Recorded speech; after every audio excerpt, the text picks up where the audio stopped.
Namaskar. Welcome to this session of Straight Drive. I'm Sudhanshu. Some days back, we celebrated our 74th Independence Day, and we'll soon be entering 75th year of our independence. Independence, a generation, 3 to 4 generations of independent men of India. Azadi. Azadi perhaps has become a controversial word, so let me call it freedom.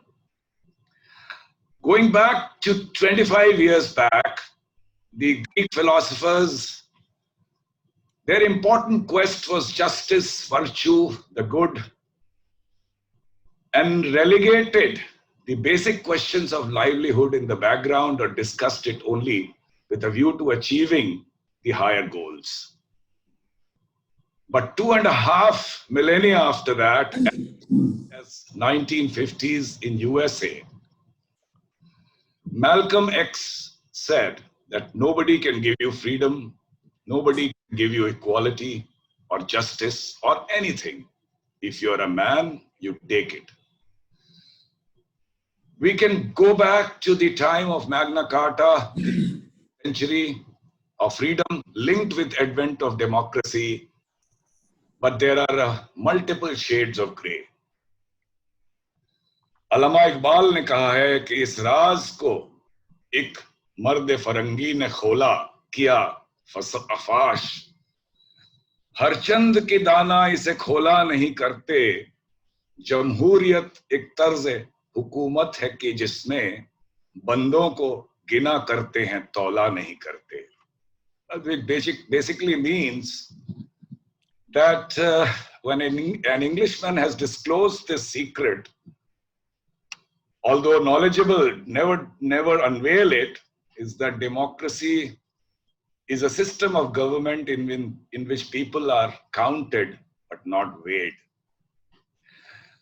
I will refrain from unnecessary intellectualization of the question of freedom in India and try to decipher it, try to understand it from people in public life who should know more. Please welcome Dr. Jagdeep Chhokar, who's a professor, trainer, researcher, and advisor. He was a professor in management and organizational behavior at the IIIMA, Ahmedabad.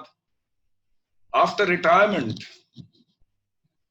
Dr. Chhokar is now a citizen activist for improving democracy and governance in the country, a bird watcher, a conservationist, and a trained lawyer. He's a founder member of the Association for Democratic Reforms. Also welcome Dr. Vikram Singh, former IPS officer. He was the ex-DGP of UP, in UP, which has the largest police force in the world. He's one of the most decorated police officers of the country, rated as a star trainer and speaker on issues related to security, man management, crisis resolution, team building, values, ethics.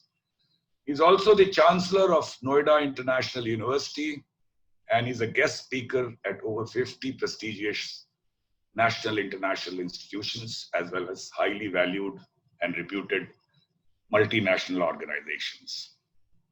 I'll start with you, Dr. Chhokar. दो मिसरे हबीब जालिब दी Pakistani poet उनके हैं कि दीप जिसका महल्लात में ही जले, चंद लोगों की खुशियों को लेकर चले, वो जो साये में हर मसलहत के पले, ऐसे दस्तूर को, ऐसे सुबह नूर को मैं नहीं मानता. So I'm not reciting this with any cliched socialistic point of view, but in the background of the inclusive growth that every political party talks of. But unless there is a structure for everyone's happiness, freedom would not be meaningful. There is a view, perhaps unfortunate, that issues like greater social, political, and economic freedom for the individuals, which are hallmark of freedom, are not so important. What is more important in India is a China coercive power to the government for suppression of such freedom, but at the same time ensuring basic well-being of the public strongly, and which has actually happened in China. How do you react to this, Dr. Chhokar? Well, this is one hell of a lot of things to react. Let me first begin by saying that I became a citizen activist not after my retirement from academics, but well before that. So I started dabbling in this kind of work in 1999, whereas I retired in 2006.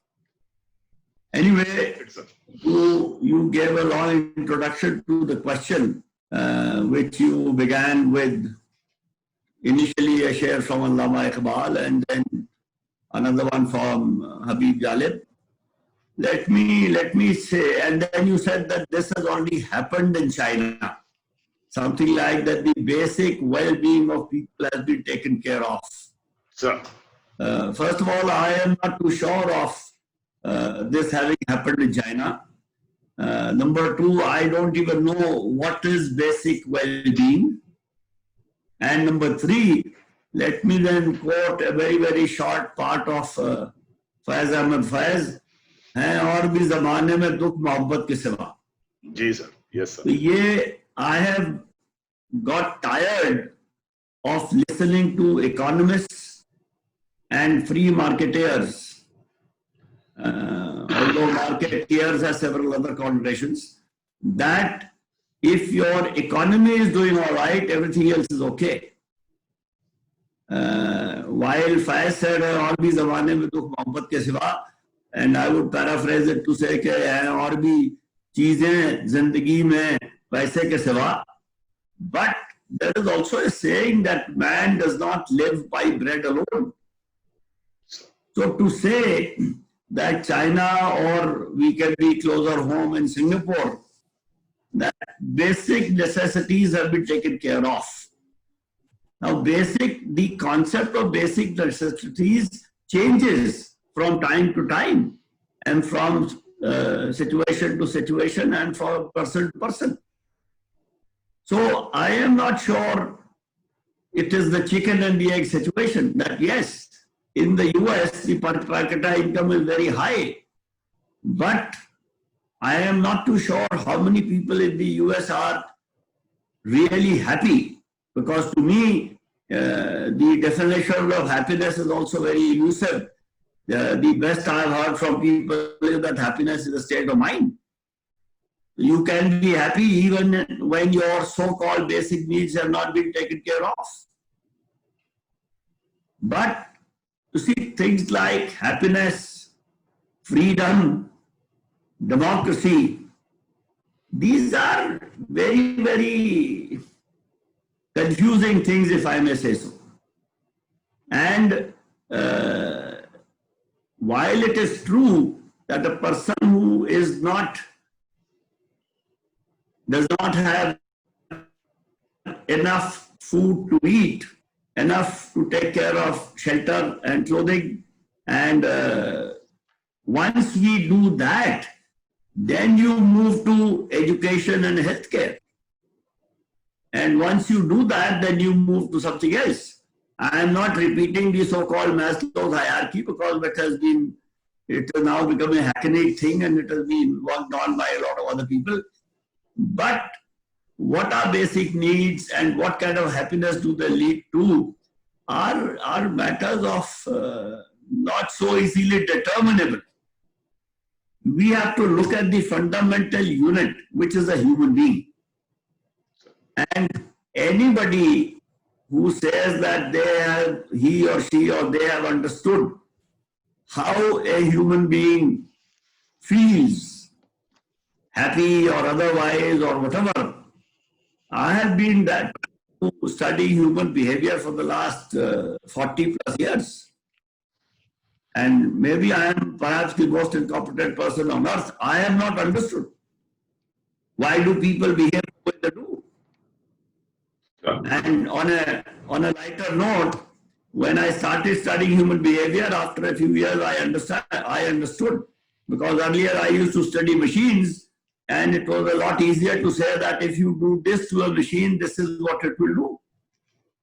With human beings, it was difficult.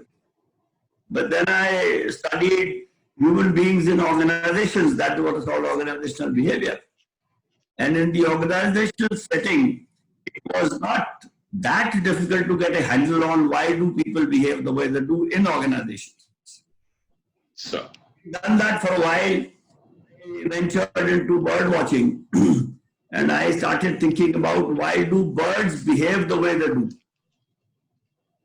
That was more challenging because you cannot give a questionnaire to a bird to fill out. Or you a bird. So all you had to do was to observe. And still you could figure out patterns. And then I met by Waterloo when I decided to attempt to study why do politicians behave the way they do. And I must say I have given up completely. So all these questions of freedom, democracy, basic requirements and needs ultimately become political decisions. And political behavior, in all humility, I say, defies understanding. I think I stop here for the time being. I mean, I could go on, but we have limited time. yeah, thank you, sir. So, taking forward, Dr. Singh, as you know, reams have been written on fair and unfair, progress and regression, justice and injustice, freedom and slavery. But isn't there something called natural justice? I would think that unless we are stuck with some fine point of jurisprudence, a sense of freedom, justice is inherent to human mind, even perhaps a child's mind. Well, today in our country, you'll agree that a policeman can slap a rickshaw puller or a commoner on the street right in public view with complete impunity. People like me, retired bureaucrat with some means, are also afraid to approach the police. So that's an acceptable authority of a policeman on the street today. And I would think this is an anomaly. So unless these anomalies are rectified with complete empathy, I don't think we would ever be a truly free country. How do you react to this, Dr. Singh? A very profound question, Sudhanshu ji. And I would take a little time, not much time, whatever time budgeting allows, because I could again, like Professor Jagdeep sir, after listening to his words of profound wisdom, I can also venture an answer to your imponderable query. I would say imponderable because these questions have been the thought and have been occupied the best minds since the dawn of civilization. Utopia. Sure. Utopia may or may not happen. Ramraj may or may not happen. But the basics of natural justice, as you mentioned, it is not asking for the moon to be polite, to be disciplined, to be intellectually honest. I would say that even after so many years and decades after independence, our Police Act of 1861 continues to be. The Britishers did not give a single firearm to their bobbies, and the bobby is known as the best police officer in the world. Sure. But they gave their army weapons and armaments to the Indian police because the subject was to subjugate the subcontinent and propagate and make their empire stable where probably there was no sun setting in the British Empire. The Police Act, we will go first to the problem of natural justice, and also, as the great and venerable Rabindranath Tagore ji mentioned, where the mind is without fear and the head is held high, when knowledge is free, into that heaven of freedom, my father, let my country awake. Tagore dreamt of this in the early 19th century. Sir. Can you hear me, sir? Yeah, it's fine. It's fine now, sir. So there was a power breakdown. This is calls about what level of liberty we are enjoying. And then I have switched on to the dongle now. So sir, I was saying natural justice would mean getting your FIR lodged. You are a senior bureaucrat. I have served the police for 36 years. But I have my very serious apprehensions if I would be successful in lodging an FIR in any police station. Look what happened in Sushant Singh Rajput's case. People are moving heaven and earth, but the FIR is not being lodged. Sushant Singh Rajput's real brother-in-law, Jija, happens to be a senior IPS officer in Haryana. His complaints on 19th of February this year that he apprehends grave danger to his brother-in-law, the complaints were not registered. This is the talk of the serving senior police officer. The police team going from Bihar was subjected to some kind of treatment. Let us not go into that. But as the saying goes in the police subculture, you don't have a haunted police station. You know why? Because even ghosts fear to go to a police station. What to talk of commoners like lesser mortals like you and me. Therefore, the first thing that what you expect of the police and the law enforcement machinery or any government machinery, don't do anything revolutionary. Give what is basic. Please meet me when I go to your office. Please take the application which I'm giving you. Promise me that in reasonable time you look into my application.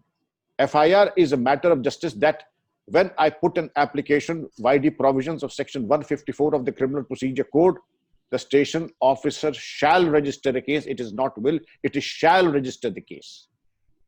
We have had so many cases of sensitization, gender sensitivity, and so many things happening in the police department to make it more human. Things have changed. We have more women police officers today. We do not have deaths in police custody. But my loud question, and I'm very apprehensive about the fact that in the last 5 years, not a single policeman has been convicted for death in police custody. Not a single police officer has been charged under 166A of the IPC, which was brought about and introduced by the Verma Commission after the Delhi case, that any police officer who's indifferent, lax or negligent in registration and acting in matters pertaining to molestation, rapes and complaints of this type will be prosecuted under section 166.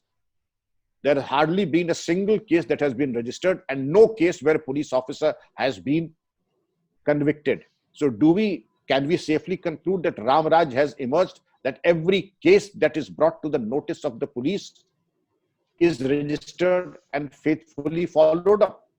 I would be living in fool's paradise if I were to say that even we are remotely connected to a Ram Raj. With horrific suicides of our daughters that have become commonplace because their FIRs were not registered, they were not protected from predators, is the ground reality. Statistics may say anything. You tell me what I have to produce, and Mr. Sudhanshu, make no mistake, I'll produce the statistic that the Chief Minister or the government that we would like to see to.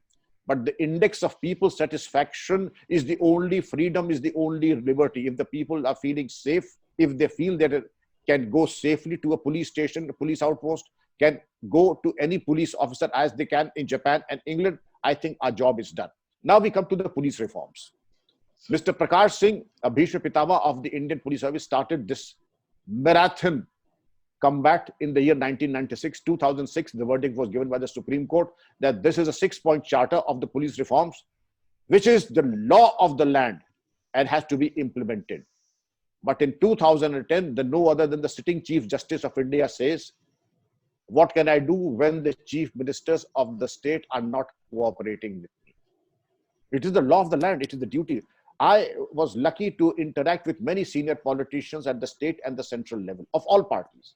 And I asked them, why don't you enforce the judgment of the Supreme Court, that is police reforms? You will become immortal. You know, Mr. Sudhanshu, what they said? कि जिस दिन Vikram Singh ji police सुधार लागू हो जाएगा, हम फिर कुछ और काम देखेंगे. हमारी राजनीति चलती है सड़ी गली व्यवस्था से पुलिस की. जिस दिन पुलिस सुधर जाएगी, हम बिगड़ जाएंगे. तो जिस दिन हमें आत्महत्या करना होगा, हम पुलिस सुधार लागू कर देंगे. And this is cuts across all political parties, not one, not two, not three. Everybody has been indifferent. So much about liberty, so much about being fearless, because the concern that the politicians and the decision makers at the topmost level should be concerned about your and my and Professor Chhokar's welfare and freedom. They are. But we have a vibrant judiciary. I am happy to say that Section 66A of the IT Act was struck down by the Honorable Supreme Court for the so-called objectionable quotes and tweets on Facebook and the social media. And rightfully so. India is one of the few countries that there is freedom of speech. There is freedom of speech, and if there is any violation, I as a police officer would say that I have a zero tolerance to slogans which we talked about so frequently, tukde tukde honge and things like that.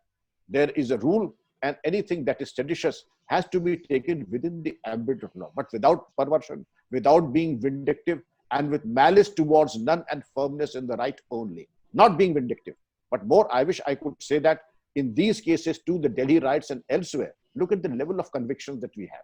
The judicial scrutiny also absolves all the accused and also absolves the investigators. What kind of a situation are we in?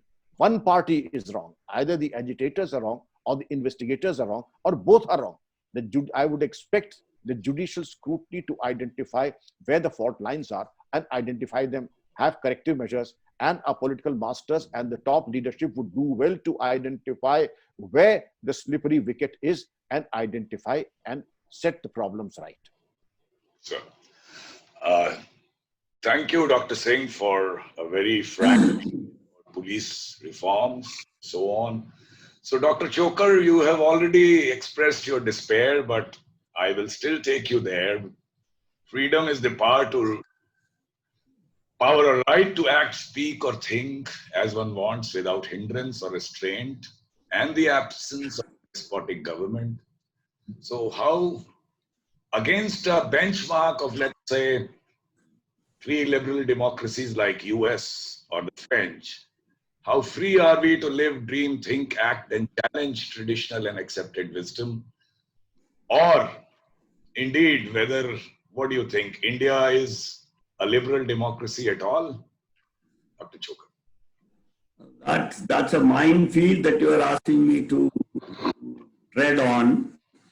I am reminded of a quote from there was this guy called Idi Amin, who was the dictator of Uganda for many years, and I am sure all of us remember that.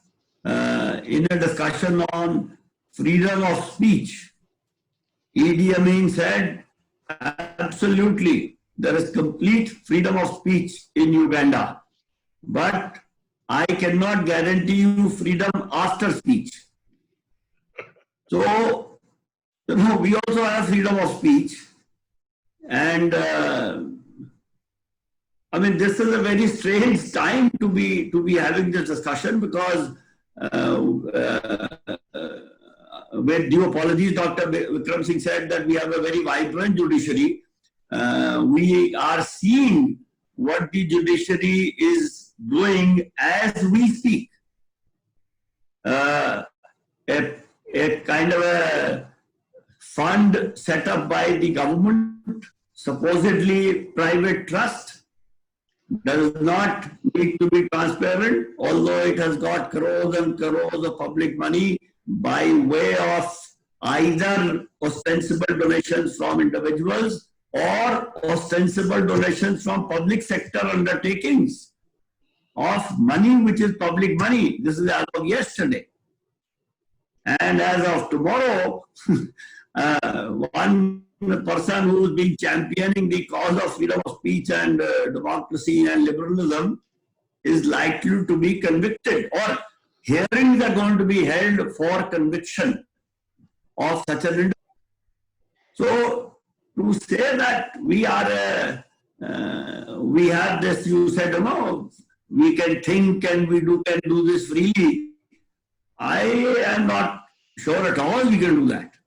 Maybe we can think freely, but expressing those thoughts is very much a big risk. And therefore, you say, are we a liberal democracy?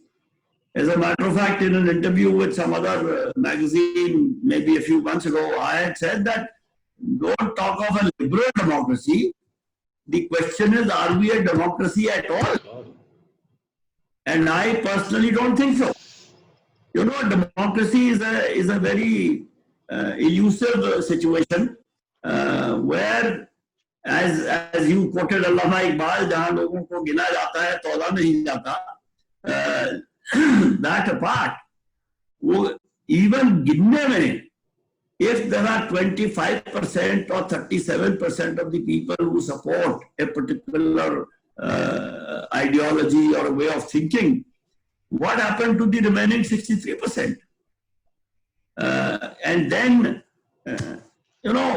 what can I say? It is just, there is too much to say. We are not even a democracy today. The fact is, my own understanding has been that Indian democracy, I mean, I used to say, I don't know whether I'd say this now, that Indian democracy has been quite successful. And I would use 3 or actually 2 measures for that. No, actually 3. One is that if you compare India with all the countries on India's borders and see what is the state of democracy in each of these countries. Now, till a few years ago, India stood out, stood out shining as compared to all our neighbors. And I don't hesitate in naming them. You can start from Sri Lanka and go clockwise. You go to Afghanistan, you go to China, Pakistan, you go to Bhutan, you go to Nepal, you go to Myanmar, you come to Bangladesh, and you come to Sri Lanka.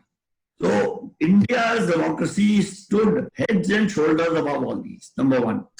Number two, if you compare Indian democracy with all the countries who got freedom from colonial rule in the 1940s and 50s, India has been or was the only country which had an uninterrupted run of democracy with a blip from 1975 to 1977. But there have been transfers of power, so-called peacefully, etc., etc. So we did very well. And the third, which is a very personal reason, which strangely is still valid, that an institution or an organization like the Association for Democratic Reforms, of which I happen to be a founder member, continues to function. We have not yet been stopped to function. Our FCRA registration was renewed, much to our surprise. And I have often quoted this as an example or an instance that there is still a semblance of freedom here. So the Indian democracy perhaps is alive and well. The other thing I want to say is that democracy, that you are either a democracy or you are not a democracy. Or it is not either or yes, no, or go, no go. Nor is that there is any democracy which is perfect. I mean, you also mentioned, Sudhanshu, that a democracy like the US. What is happening to the US democracy for the last 5 years or 4 years? So there is no democracy in the country or in the world, which is a perfect democracy. Perhaps the Scandinavians come pretty close to it, but they are not perfect. So to say that a country is a democracy or a so-called flawed democracy, etc., I think is not correct. What we need to think of is the degree of democratization. At one end would be a country which has no semblance of democracy. And then at the other end of the scale, maybe 10 or 100, you would say this country is a perfect democracy, which Dr. Vikram Singh very rightly said, utopian. Sure. If you go back to ancient Greece and etc., and even to ancient India, there was no perfect democracy. So on that degree of democratization, I think India was certainly beyond, if I were to look at a scale of 0 to 10, India was certainly above 5. But today, it is not. Sure. Whether it is 3 or 2, that is a matter of opinion. Yes. But we are now on the downward slide, if there is anything more left to go. And there are multiple international studies which show there is freedom index and the democracy index and all that. Each of these indices have weaknesses and infirmities, but each of them also give you some indication. Yes, sir. So, if your question was that India is a liberal democracy, no. India is a, if you go into the theory of democracy, perhaps India is a procedural democracy. We hold elections, or we hold apparently what look like elections. But the outcome of those elections, whether it represents the opinion or a broad consensus of opinion in the country, where every citizen feels that he or she has a say in the matters of society, I think we are now far away from that. And unless we do some very, very serious and very, very hard work, it is not going to be easy to get back there. Thank you, sir. So, in the light of what you said, Dr. Vikram Singh, and then what Dr. Chhokar said, I have to go to the environment in the country today. There is indeed a charitable view which you seem to support, Dr. Vikram Singh, that we are free to speak our mind in India and that freedom was never curtailed except, of course, during the emergency. See, on the other hand, there is this viewpoint that in recent years, freedom of expression has receded, with even the mainstream press and media towing the government line. So would you like to add something to what you said, Dr. Vikram Singh? I would say that there are horrible fault lines, but I would say that I would not also say that our democracy is second to none. I would not say that. But our democracy is not far behind the best functional democracies also. Of course, comparison should be between comparables. I would not like to compare ourselves with the British democracy. But at the same time, we are not very far behind. But the horrible fault line which I would like to mention is one, the thing that went horribly wrong with our judiciary is the press conference given by their lordships, one. Number two, what Professor Chhokar mentioned about the contempt of court case against one of the leading advocates of the country, two. Three, what happened in the CBI is not what meets the eye only. There's much more to it than what came apparently to you and me. And also, you would see that if you open the television channel, you would find that there is a particular wavelength on almost 99% of the TV channels are broadcasting news, in which it is either what the powers that be are the good and the positive stories about them and the corona, or the high profile death of Mumbai. I'm sure India has much, much more than that. Our economy, our death rate, our longevity, the vaccines. But the freedom part, as you very rightly mentioned, I have another plus point to say that Section 66A of the IT Act was set aside by the Honorable Supreme Court. But I'm also privy to the fact that disturbing happenings in Delhi, when there was a free run for almost every variety of activist, I would just say activist, and the Delhi riots were the outcome of this free speech. Nowhere in the world would you find that the biggest test of the litmus test of democracy was the agitations like we had in the Shaheen Bagh in Delhi and the mini Shaheen Baghs in 28 other centers in the nation. And also, it is now that Uttar Pradesh has come out with the UP recovery of damages of riots 2020 ordinance, and Karnataka and other states are following suit. Almost every country, and that includes England and USA also, that they also have, many of the states have the provision to recover the cost from the rioters. But here in the JNU, you could get away with any kind of anti-national slogan. I would not go into that. Here I've been in UP and other states, chop off a person's head and write with his own blood, Mao Se-tung Zindabad, Mao Se-tung Zindabad, Mao Vichardhara Zindabad.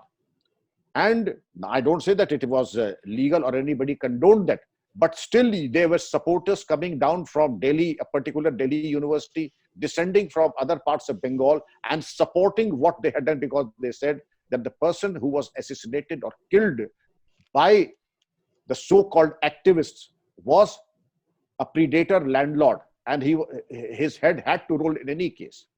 If this can possibly happen, and there are people who support them.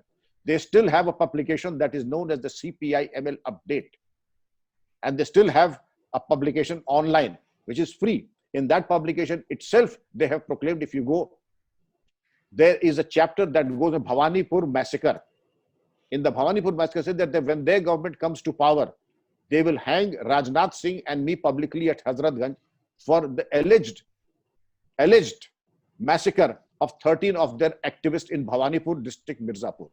If this is not democracy, if this is not liberal, I would like to know what is. I, of course, would not even give a second glance. I was told by some people that these are the publications, CPI-ML Update. I'm forgetting the other online publication. But this is on record and it continues to be there. But we don't take cognizance of these political ideologies and viewpoints.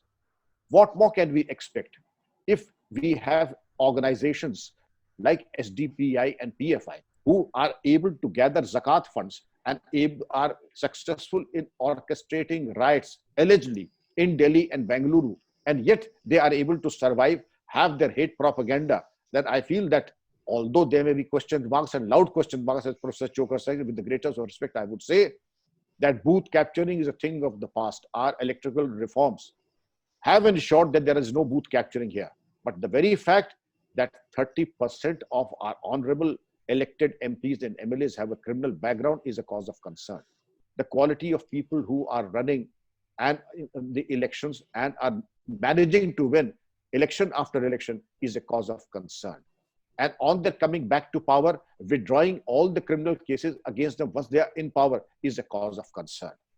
These are the things that we need to address. And it's only a vibrant democracy, as they say, that a bad government is established by the good people who do not go to vote. So should we have voting compulsory? ये बंदों को सबको तौलना पड़ेगा, ऐसे नहीं कि जो बंदे बिल्कुल वेटलेस है वही अपना राइट ऑफ फ्रेंचाइज एक्सरसाइज करें. अरे सब अगर देंगे शायद होराइजन में कोई चीज माकूल दिखाई पड़ जाए, इंद्रधनुष दिखाई पड़ जाए. But as of now, electoral reforms, only the first step has been achieved, that booth capturing has been addressed. In Kashmir, Sudhanshu ji, there are those who have been elected to the parliament who got 2% votes. That is a cause of concern. And also, apart from electoral reforms, the judicial reforms. When I file an FIR and I know that I will not get the judgment of my FIR, subject to the fact that I'm lucky my FIR is registered. I'm lucky that my case is charge sheeted. I'm lucky that my case reaches the court. I would be absolutely heaven born if I'm lucky to see the judgment in my lifetime, because it's not going to happen in the next 10 years. And I, as a senior citizen, feel that I'm on a short timeline, and 10 years is a very long timeline for any senior citizen in this country. Thank you, sir. Sir, electoral reforms can be a huge subject with you, Dr. Chhokar, so we will perhaps bother you for that, and Dr. Vikram Singh again, but today we have a time limitation. Among all this despair and, let's say, feel good as well, a very quick word of hope from you, Dr. Chhokar, and then from you, Dr. Singh. I am afraid, Mr. Sudhanshu Mani, I hope I have freedom of speech on this program of yours. I do not see hope. Sir. And I would like to take the liberty of very, very respectfully commenting on something that Dr. Vikram Singh has said. CPI-ML is not the entire, what shall I say, part of the country which does not support the current government. I go back to Faiz Ahmed Faiz, और भी ज़माने में दुख मोहब्बत के सिवा. I mean, disagreeing with the government of the country does not mean you are against the country. I mean, for a simple thing, yesterday, the Supreme Court gave a judgment that the PM Cares Fund need not be audited, etc., etc. Now, the biggest statements have come from the president of the ruling party, not the government even. The president of the ruling party. What are we doing? And I apologize, Mr. Dr. Singh, the Shaheen Bagh, which happens to be in my neighborhood, and in 23 or 44 mini Shaheen Baghs, is not is not something that is a slur. I think this was an incident. It's a matter of opinion and perception. I took part in some of them. I don't think there were people who will cut somebody's head and say CPML Zindabad. I am sorry, sir, I completely disagree on that. And when we come to electoral reforms, as Sudhanshu ji said, that we can keep discussing that till the cows come home. Booth capturing has disappeared because ballot boxes have disappeared. Now we have machines. Earlier we have electronic voting machines. Now we have EVPATs.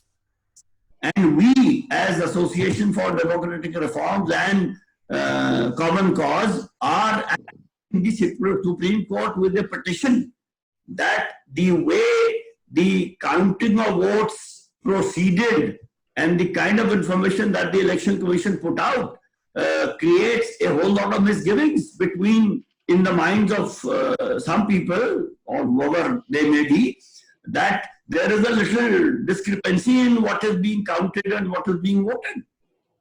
So, electoral reforms, yes, and Dr. Vikram Singh said that there are 30% of our honorable members of parliament. I am sorry, sir, I will only say not 30%, sir, 43% of our members of Lok Sabha have criminal cases pending against them, which they have themselves declared on oath. 43% in 2019. I'm not saying that there is this party or that party. In 2004, when we started this activity, only 25% members of the Lok Sabha had criminal cases pending against them. We came to 2009, we thought we had done a lot of good work and it will go down. It went up to 30 in 2009. And then we tried to do some more good work, so to say, and in 2014 it became 35. And in 2019 it is 43%. If this trend line of 4 data points continues like this, in the next Lok Sabha we will have more than 50% people. Who is responsible for that? It is not the people who, there was also mention that people don't vote. If everybody voted, this would happen. No. Who has a reasonable, I mean, again, sorry, it will go on, but the voters have a very limited choice. And the choice is determined or controlled by political parties. Every single political party in the country says India is a vibrant democracy, but no political party is internally democratic. This is the anathema. I happen to say in a television program कि हमारा लोकतंत्र खोखला है क्योंकि उसके स्तंभ लोकतांत्रिक नहीं है. अरे मेरे पीछे पड़ गए लोग. Fortunately, the word anti-national had not been, put into public use by then. And then in another program, I said in English that our democracy is hollow because the pillars of democracy, the Democratic Party, the political parties are not internally democratic. We can keep talking about electoral reforms. What we need to do is to reform political parties who consider themselves to be totally above the law. And Sudhanshu ji, hope will come. Sir. We are able to get a law enacted where political parties are forced to function democratically in their internal functioning. Supreme Court has said this countless number of times, but countless number of times it has said, we can't make a law, we can only request the court, we request the parliament. I mean, it is only people who have to stand up and say, call a spade a spade. Only then the political parties will understand it, and it is not party A, B or C. I am saying this about all political parties. Sorry. Thank you, sir. Yes, sir. Thank you, sir. Thank you. I know, Dr. Vikram Singh, you would like to react strongly to this. Unfortunately, we have a shortage of time. I would still request you for some words of hope, Dr. Vikram Singh. Of course, there is a lot of hope. I see rainbow in the horizon. And with the greatest of this is the taste of the pudding lies in its eating. The healthy debate that we are having, there is thesis and antithesis, and from that emerges synthesis. Of course, we can agree to disagree, but I would only recite a couple of lines on the movement of Azadi, which is like this. कुछ और यहाँ हो सकता है, कुछ और तो अक्सर होता है. पर तुम जिस लम्हे में जिंदा हो वो लम्हा तुमसे जिंदा है। ये वक्त नहीं फिर आएगा, जो करनी तुमको करनी है वो तुम कर गुजरो, वरना ये वक्त फिर कभी नहीं आएगा। This is the time and the momentous situation, and every Indian has a duty to perform, and it's a duty to chip in. But those who are keeping silent, perhaps it is the silence of the weak, because they did not have the moral courage to stand up and say that these are the infirmities in our democracy, in our judicial system, in our policing, and therefore I have to take a side, and the side is with the people, for the people, and by the people. And I'm very optimistic that we are better than most of the countries in the world. Thank you, sir. I have found hope in the form of Urdu poetry again. And I will only recite two shares. One is, Gulistan को लहू की जरूरत पड़ी, सबसे पहले थी गर्दन हमारी कटी।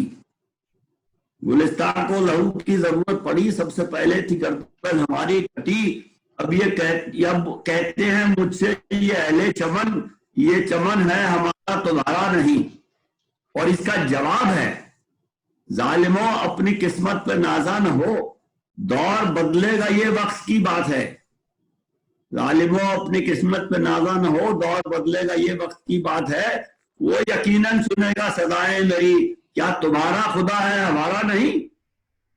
So there is hope, my friend. Sir. Thank you very much, Dr. Chhokar. Thank you very much, Dr. Vikram Singh, for a very, very lively debate.